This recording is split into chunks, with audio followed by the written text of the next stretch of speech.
Hello friends, welcome back to my channel. ఎలా ఉన్నారండి? అందరూ బాగున్నారా? అండ్ టుడే ఈ వీడియోలో ప్రిన్సెస్ కట్ బ్లౌజ్, అది కూడా కింద వేవ్స్ డిజైన్తో అండ్ అలాగే సైడ్ ఇన్విజిబుల్ జిప్తో ఏ సైజ్ వాళ్ళకైనా సరే ఈజీగా పర్ఫెక్ట్గా ఏ విధంగా కటింగ్ చేసుకోవాలో చూపిస్తాను. కొత్తగా నేర్చుకునే వాళ్ళకు కూడా ఈజీగా అర్థమయ్యే విధంగా చూపిస్తానండి. అండ్ బ్లౌజ్ కటింగ్ అనేది ఫస్ట్ పేపర్ పైన చేసుకోవాలి. ఈ పేపర్ని బేస్ చేసుకొని మెయిన్ ఫ్యాబ్రిక్ కట్ చేస్తే పర్ఫెక్ట్గా వస్తుంది. నేను ఇక్కడ న్యూస్ పేపర్లో మెయిన్ ఎడిషన్ అంత పెద్ద పేపర్ తీసుకొని హాఫ్కి నీట్గా ఫోల్డ్ చేసుకొని ఈ పేపర్ పైన మీ ఫుల్ షోల్డర్ మెజర్మెంట్లో హాఫ్ మెజర్మెంట్ తీసుకున్న హాఫ్ మెజర్మెంట్లో ఒక హాఫ్ ఇంచ్ తగ్గించి నేను మార్క్ పెడుతున్నా. ఆ హాఫ్ ఇంచ్ ఎందుకు తగ్గించానంటే బ్లౌజ్కి front side back side full deep next. So deep next అయినప్పుడు షోల్డర్ ఒక హాఫ్ ఇంచ్ తగ్గించుకోవాలి, లేకపోతే కనుక భుజాలు జారిపోతాయి అన్నమాట. సో ఈ విధంగా పాయింట్ పెట్టుకొని ఆ పాయింట్ దగ్గర నుంచి స్ట్రైట్గా ఒక లైన్ మార్క్ చేసుకున్నాను. లైన్ మార్క్ చేసి 3 ఇంచెస్ షోల్డర్ విడ్త్ అనేది పెట్టుకోవాలి ఈ విధంగా. అండ్ అలాగే front side neck deep 6 inches పెడుతున్నానండి నేను. నెక్ డీప్ అనేది చాయిస్, మీరు ఎంతైనా పెట్టుకోవచ్చు. But neck front side back side deep ఎక్కువ పెట్టుకున్నప్పుడు మాత్రమే షోల్డర్ అనేది ఒక హాఫ్ ఇంచ్ తగ్గించుకోవాలి. ఇప్పుడు నెక్ పాయింట్ దగ్గర నుంచి షోల్డర్ పాయింట్కి ఈ విధంగా నీట్ రౌండ్ షేప్లో మార్చేసుకోవాలి.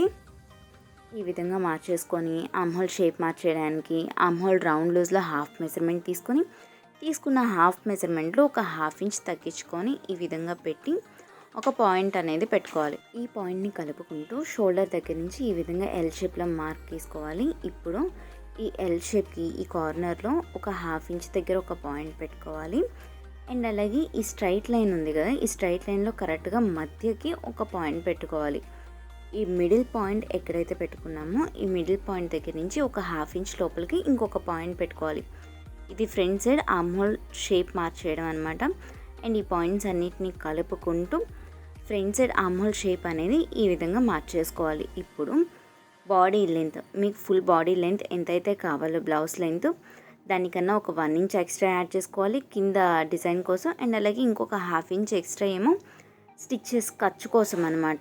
మొత్తం 1.5 ఇంచ్ ఫుల్ బాడీ లెంత్ ఎంతైతే కావాలో దానికన్నా ఒక 1.5 ఇంచ్ ఎక్స్ట్రా పెట్టుకున్నాను నేను డిజైన్కి అండ్ అలాగే స్టిచ్చెస్కి అనమాట. అండ్ ఇక్కడ చెస్ట్ రౌండ్ లూజ్లో డివైడెడ్ బై 4 చేసి మార్చేసాను. అండ్ అలాగే నడుం రౌండ్ లూజ్లో డివైడెడ్ బై 4 చేసి మార్చేసుకొని ఈ 2 పాయింట్స్ని కలిపి ఒక 2 ఇంచెస్ ఎక్స్ట్రా ఖర్చు కోసం మార్చేసుకోవాలి.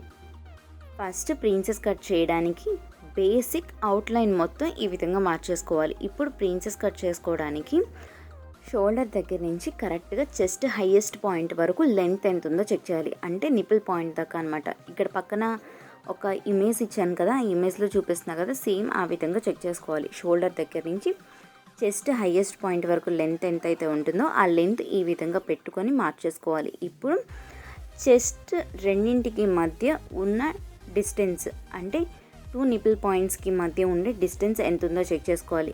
ఇక్కడ 8 ఇంచెస్ వచ్చింది. మీకు ఎంత మెజర్మెంట్ అయితే వస్తుందో వచ్చిన మెజర్మెంట్లో కరెక్ట్గా హాఫ్కి మార్చేయాలి. ఎందుకంటే పేపర్ డబుల్ ఫోల్డింగ్ మీద ఉంది కాబట్టి మనకు వచ్చిన మెజర్మెంట్ని ఇక్కడ కరెక్ట్గా లెంత్ పాయింట్ ఎక్కడైతే పెట్టామో ఆ లెంత్ పాయింట్ దగ్గర కరెక్ట్గా ఈ విధంగా అడ్డంగా చెక్ చేసుకోవాలన్నమాట మెజర్మెంట్ ఎంత వచ్చింది అనేది. ఇప్పుడు ఈ 2 పాయింట్స్ని ఈ విధంగా కలిపితే ఇది కరెక్ట్ మిడిల్ పాయింట్ అవుతుంది. కరెక్ట్గా ఈ పాయింట్ని బేస్ చేసుకుంటూ ప్రిన్సెస్ కట్ షేప్ అనేది మార్చేసుకోవాలన్నమాట. సో ఇప్పుడు మనం పెట్టుకున్నది కరెక్ట్ మిడిల్ పాయింట్ అనమాట. ఏ ఏజ్ వాళ్ళకైనా లావుగా ఉన్నా సన్నగా ఉన్నా కూడా బాడీ మెజర్మెంట్స్ నేను ఇందాక చూపించిన విధంగా తీసుకొని మార్చేసుకుంటే ప్రిన్సెస్ కట్ అనేది పర్ఫెక్ట్గా వస్తుంది. సో ఇక్కడ ప్రిన్సెస్ కట్ షేప్ మార్చేసుకోవడానికి ఆర్మ్ హోల్ దగ్గర ఒక 3 ఇంచెస్ దగ్గర పాయింట్ పెట్టుకోవాలి. కరెక్ట్గా మనకి ఖర్చులు వచ్చిన దగ్గర నుంచి ఆర్మ్ హోల్ షేప్ దగ్గర ఈ విధంగా కొలుచుకొని 3 ఇంచెస్ దగ్గర పెట్టుకుంటే సరిపోతుందండి. లావుగా ఉన్న వాళ్ళైతే కనుక 3.5, 4 అలా పెట్టుకోండి. నార్మల్గా 34, 36 బ్లౌజ్లకి 3 ఇంచెస్ దగ్గర పాయింట్ పెడితే సరిపోతుంది. ఈ విధంగా పాయింట్ పెట్టి ఈ పాయింట్ దగ్గర నుంచి ఒక 2 పాయింట్స్ రైట్ సైడ్ ఒకటి, లెఫ్ట్ సైడ్ ఇంకొక పాయింట్, ఈ విధంగా 2 పాయింట్స్ పెట్టుకొని ఈ మిడిల్ మనం పెట్టుకున్న మిడిల్ పాయింట్ దగ్గర నుంచి ఆర్మ్ హోల్ దగ్గర పెట్టిన పాయింట్కి ఈ విధంగా షేప్ అనేది మార్చేసుకోవాలి. లైట్ కర్వ్ షేప్లో అనమాట. ఈ విధంగా షేప్ అనేది మార్చేసుకొని మళ్ళీ కరెక్ట్గా మధ్య నుంచి ఈ సైడ్ ఈ 2 పాయింట్స్కి కూడా కలుపుకున్నాను. ఏంటంటే మనకి ఆర్మ్ హోల్ సైడ్ కూడా ఒక 1/2 ఇంచ్ డాట్ లాగా వస్తుంది. ప్రిన్సెస్ కట్కి మనకి డాట్ ఉండదు, కాకపోతే మిడిల్ పార్ట్ కట్ చేసి 2 పార్ట్స్ని కలుపుకుంటాం కదా, ఆ విధంగా కలుపుకున్నప్పుడు మధ్యలో వచ్చి ఈ స్ప్లిట్టే డాట్ అన్నమాట. సో ఇది ఇక్కడ 1/2 ఇంచ్ ఈ డాట్ అన్నమాట. సో ఈ బ్లూ మార్క్ పెట్టింది మొత్తం కూడా మనం కట్ చేసే పార్ట్ అనమాట, ఫుల్ హెవీగా పెట్టింది. అండ్ కింద వైపు కరెక్ట్గా మనం పెట్టిన దగ్గర నుంచి ఒక 1.5 ఇంచ్ పైకి ఒక లైన్ మార్చేసుకోవాలి. 1.5 ఇంచ్ పైకి లైన్ ఎందుకు మార్చేసుకోవాలి అంటే ఇది మనం డిజైన్ కోసం అండ్ అలాగే ఒక 1/2 ఇంచ్ ఎక్స్ట్రా ఖర్చు కోసం పెట్టుకున్నది, అంటే ఎక్స్ట్రా తీసుకున్న పార్ట్ అనమాట. ఈ కింద ఉన్నది ఎప్పుడైనా ఎవరైనా వేవ్స్ డిజైన్ పెట్టుకోవాలి అనుకుంటే మాత్రమే 1 ఇంచ్ ఎక్స్ట్రా యాడ్ చేసుకోండి, లేకపోతే 1/2 ఇంచ్ స్టిచ్చెస్ కోసం యాడ్ చేసుకుంటే సరిపోతుంది. ఒక 1 ఇంచ్ ఏమో డిజైన్ కోసం, ఒక 1/2 ఇంచ్ ఏమో స్టిచ్చెస్ కోసం ఈ విధంగా యాడ్ చేసుకొని ఒక లైన్ మార్చేసాం. ఇది పర్ఫెక్ట్ లెంత్ అనమాట. ఇప్పుడు 1.5 ఇంచ్ పైకి మనం ఒక లైన్ మార్చేసాం కదా, ఇది పర్ఫెక్ట్ లెంత్, మెయిన్ లైన్ అనమాట. కిందది డిజైన్ కోసం పెట్టుకున్నది. ఇప్పుడు కింద షేప్ ఎలా మార్చాలో చూద్దాం. సో ఇక్కడ కింద ఏ విధంగా మార్చేయాలి అంటే 4 ఇంచెస్ దగ్గర మళ్ళీ పాయింట్ పెడుతున్నా. ఈ 4 ఇంచెస్ పాయింట్ ఏంటి అంటే ఇందాక పైన మనం కరెక్ట్గా మిడిల్ పాయింట్ పెట్టడానికి 4 ఇంచెస్ పెట్టాం కదా, పైన మీకు ఎంతైతే పెడతారో పాయింట్, అంటే ఎంత విడ్త్కి అయితే పెడతారో కింద కూడా సేమ్ అంతే డిస్టెన్స్కి ఒక పాయింట్ పెట్టుకున్నాను. ఇప్పుడు ఇక్కడ నుంచి పైన ఆ ప్లస్ పాయింట్ కరెక్ట్గా ఈ విధంగా షేప్ అనేది మార్చేసి స్ట్రైట్గా ఒక లైన్ మార్చేసుకున్నాను. మార్చేసి ఈ లైన్కి ఫోల్డింగ్ ఉన్న వైపుకి, అంటే మడత ఉన్న వైపుకి ఒక 1/2 ఇంచ్ దగ్గర పాయింట్ పెట్టాను. అండ్ ఓపెన్స్ సైడ్ ఖర్చులు ఉండే వైపుకి అనమాట, సైడ్ ఖర్చులు ఉండే వైపుకి ఒక 7 పాయింట్స్ దగ్గర అనమాట, అంటే 3/4 ఇంచ్ అనుకోండి. ఒక 1 ఇంచ్ కన్నా ఒక 2 పాయింట్స్ తగ్గించి పెట్టాను. సో ఈ విధంగా 7 పాయింట్స్ దగ్గర ఆర్ 1 ఇంచ్ అయినా పెట్టేసుకున్నాం పర్లేదు. మనకి ఖర్చులు ఉండే వైపు ఎక్కువ మెజర్మెంట్ అనేది పెట్టుకుంటాం, ఎందుకంటే షేప్ రావడం కోసం అనమాట. 1 ఇంచ్ పెట్టినా పర్లేదు, లేదంటే 7 పాయింట్స్ అలా పెట్టుకున్నా సరిపోతుంది అనమాట. అండ్ ఇప్పుడు ఈ 2 పాయింట్స్ దగ్గర నుంచి పైకి షేప్ మార్చేయడానికి 3 ఇంచెస్ ఆర్ 3.5 దగ్గర పెట్టుకోవచ్చు అండి. ఇది అంటే డాట్ లెంత్ అనమాట. మనకి నార్మల్ బ్లౌజ్కి డాట్స్ ఎలా అయితే పెడతామో ఆ డాట్ లెంత్ అనుకోండి. 2.5 అయినా ఇలా అయినా పెట్టుకోవచ్చు, 3.5 అలా పెడితే పర్ఫెక్ట్గా ఉంటుంది. 3.5 పెడుతున్నాను నేను. 3.5 పెట్టుకొని ఇప్పుడు ఈ side right side left side 2 points పెట్టాం కదా, ఆ పాయింట్స్ దగ్గర నుంచి పైన ఇప్పుడు మనం పెట్టుకున్న 3.5 ఇంచెస్ దగ్గరికి ఈ విధంగా షేప్ అనేది మార్చేసుకోవాలి. ఇక్కడ వీడియోలో చూపిస్తున్నట్టు అనమాట. ఇది డాట్ పాయింట్. ఇవి మనం ప్రిన్సెస్ కట్ చేసుకునేటప్పుడు కటింగ్లో వెళ్ళిపోతాయి అన్నమాట ఈ డాట్ పాయింట్స్ అనేది. బట్ మెజర్మెంట్ని బట్టి కరెక్ట్గా మార్చేసుకోవాల్సి ఉంటుంది. సో కరెక్ట్గా ఈ విధంగా షేప్ అనేది మీకు కనిపించడం కోసం డార్క్ చేస్తున్నాను ఇది లైన్ మొత్తాన్ని కూడా. అండ్ మిడిల్లో కూడా కరెక్ట్గా నీట్గా షేప్ లాగా తీసుకున్నాను అనమాట ఈ విధంగా. సో అందరికీ అర్థమవుతుంది కదండి ఏ విధంగా మార్చేసుకోవాలో. ఇంకా ఎవరికైనా ఏదైనా డౌట్స్ ఉంటే కింద కామెంట్ సెక్షన్లో కామెంట్ చేయండి, రిప్లై ఇస్తాను.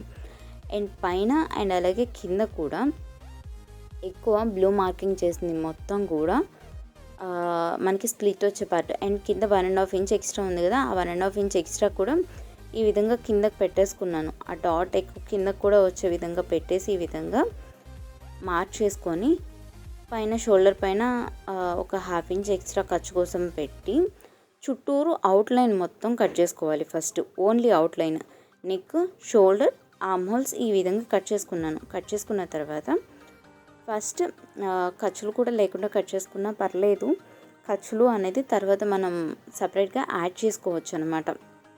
ఖర్చులైనా షోల్డర్ పైన 1/2 ఇంచ్ ఎక్స్ట్రా అయినా. సో ఇప్పుడు మెయిన్ లైనింగ్ ఫ్యాబ్రిక్ని హాఫ్కి నీట్గా ఫోల్డ్ చేసుకొని ఈ విధంగా ఫోల్డ్ చేసిన లైనింగ్ ఫ్యాబ్రిక్ పైన మనం కట్ చేసుకునే ఈ పేపర్ చుట్టూరు అవుట్లైన్ మాత్రమే కట్ చేసిన పేపర్ అనమాట. నేను మీకు చూపించకముందే ఆల్రెడీ న్యూస్ పేపర్ మీద కట్ చేసుకున్నాండి. న్యూస్ పేపర్ అయితే మార్క్స్ కనిపించవు అని మళ్ళీ వైట్ పేపర్ మీద మీకు ఏ విధంగా షేప్ మార్కింగ్ చేసుకోవాలో చూపించా.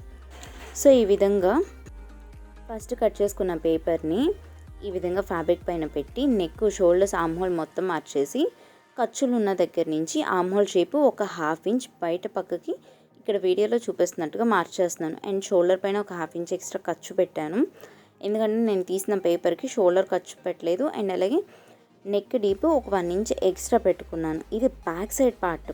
ఫస్ట్ మనం కట్ చేసుకున్న పేపర్ని బేస్ చేసుకొని బ్యాక్ పార్ట్ అనేది ఈ విధంగా కట్ చేసుకోవాలి. లైనింగ్ ఫ్యాబ్రిక్ మీద పర్ఫెక్ట్ మెజర్మెంట్స్తో కట్ చేసాం. నెక్, షోల్డర్, ఆర్మ్ హోల్స్ దగ్గర ఎక్స్ట్రా ఉండే విధంగా మెయిన్ ఫ్యాబ్రిక్ అనేది కట్ చేసుకున్నాం. బ్యాక్ పార్ట్ కటింగ్ కంప్లీట్ అయిపోయిన తర్వాత ఈ పేపర్ని మనం ఎక్కడైతే ప్రిన్సెస్ కటింగ్ పెట్టుకున్నామో సేమ్ ఆ పార్ట్ స్ప్లిట్ చేసుకోవాలి, అంటే కట్ చేసుకోవాలన్నమాట. అంటే ఈ డాట్ వచ్చే పార్ట్ మాత్రం కటింగ్లోకి రాకుండా ఆ డాట్ పార్ట్ని కట్ చేసేసుకొని ఈ విధంగా అవుట్లైన్ మొత్తం కట్ చేస్తున్నాను. సేమ్ ఇదే విధంగా నేను న్యూస్ పేపర్ పైన కూడా కట్ చేసుకున్నాను. డాట్ ఎక్కడెక్కడైతే ఉందో జస్ట్ ఆ డాట్ ప్లేస్ మాత్రం ఈ విధంగా కట్ చేసుకున్నాను. కట్ చేసేసుకొని ఇప్పుడు పేపర్ ఏ విధంగా అయితే ఉందో మనకి ఈ విధంగా కట్ చేసుకున్న పేపర్ ఉంది కదా, ఇప్పుడు ఈ పేపర్ని బేస్ చేసుకొని ఫ్రంట్ సైడ్ పార్ట్ అనేది కట్ చేసుకోవాలి. ఫ్రంట్ సైడ్ పార్ట్ ఈ విధంగా షోల్డర్ పైన ఎక్స్ట్రా పెట్టుకున్నాను నేను. అండ్ అలాగే ఈ స్ప్లిట్ ఎక్కడైతే బాడీ పార్ట్ 2 పార్ట్స్ కింద ప్రిన్సెస్ కట్ కోసం కట్ చేస్తామో ఆ పార్ట్లో ఖచ్చితంగా ఈ విధంగా పేపర్ కన్నా ఒక 1/2 ఇంచ్ ఎక్స్ట్రా ఖర్చు కన్ఫామ్ ఉండాలి. దీనికోసమే మనం ఫస్ట్ పేపర్ పైన కట్ చేసుకున్నాం అనమాట, ఈ ఖర్చు కోసం అనమాట. సో ఈ విధంగా పెట్టాను. అండ్ లెంత్ కూడా పేపర్ లెంత్ ఎంతైతే ఉంటుందో దానికన్నా ఒక 2 ఇంచెస్ ఎక్స్ట్రా అనేది మీరు యాడ్ చేసుకోవాలి. కింద లెంత్ కూడా ఒక 2 ఇంచెస్ ఎక్స్ట్రా పెట్టుకోండి. అండ్ అలాగే ఈ సైడ్ పార్ట్ కూడా సేమ్ అంతే. సైడ్స్ వచ్చిన పార్ట్ కూడా కరెక్ట్గా మిడిల్ ఎక్కడైతే 2 పార్ట్స్ జాయింట్ వస్తాయో ఆ జాయింట్ వచ్చిన పార్ట్లో షేప్ ఉన్న దగ్గర ఒక 1/2 ఇంచ్ ఎక్స్ట్రా ఖర్చు కోసం పెట్టా. అండ్ సైడ్న ఒక 3 ఇంచెస్ ఎక్స్ట్రా ఖర్చుల కోసం పెట్టుకున్నాను నేను. 3 ఇంచెస్ ఎక్స్ట్రా ఖర్చుల కోసం పెట్టా. అండ్ లెంత్ కూడా ఒక 2 inches extra length, body length అనేది ఒక 2 ఇంచెస్ ఎక్స్ట్రా యాడ్ చేసుకొని నేను అవుట్లైన్ మొత్తం కట్ చేసాను. లైనింగ్ ఫ్యాబ్రిక్ కన్నా మెయిన్ ఫ్యాబ్రిక్ ఎక్కువ ఉండేలాగా ఈ విధంగా కట్ చేసుకున్నాను అనమాట, సైడ్ పార్ట్స్కి అండ్ అలాగే మిడిల్ ఆఫ్ ద పార్ట్కి కూడా. ఇప్పుడు హ్యాండ్స్ ఎలా కట్ చేయాలో చూద్దాం. తీసుకున్న ఫ్యాబ్రిక్ని ఫోల్డ్ చేసినా పర్లేదు, ఫస్ట్ నేను పేపర్ పైన చూపిస్తున్నా కటింగ్ ఎలా చేయాలో. పేపర్ని హాఫ్కి నీట్గా ఫోల్డ్ చేసి నాకు కావాల్సిన హ్యాండ్ లెంత్ కన్నా ఒక 1 ఇంచ్ ఎక్స్ట్రా పెట్టా, ఖర్చుల కోసం అనమాట. ఈ విధంగా పెట్టుకొని ఇప్పుడు మీ ఆర్మ్ హోల్ రౌండ్ లూజ్లో హాఫ్ మెజర్మెంట్ తీసుకొని హాఫ్ మెజర్మెంట్ దగ్గర ఈ విధంగా పెట్టుకొని ఒక పాయింట్ పెట్టాలి, షోల్డర్ పాయింట్ దగ్గర నుంచి అనమాట. ఇప్పుడు పెట్టుకున్న పాయింట్ దగ్గర నుంచి 3.5 ఇంచ్ హ్యాండ్ డౌన్ అనేది పెడుతున్నాను.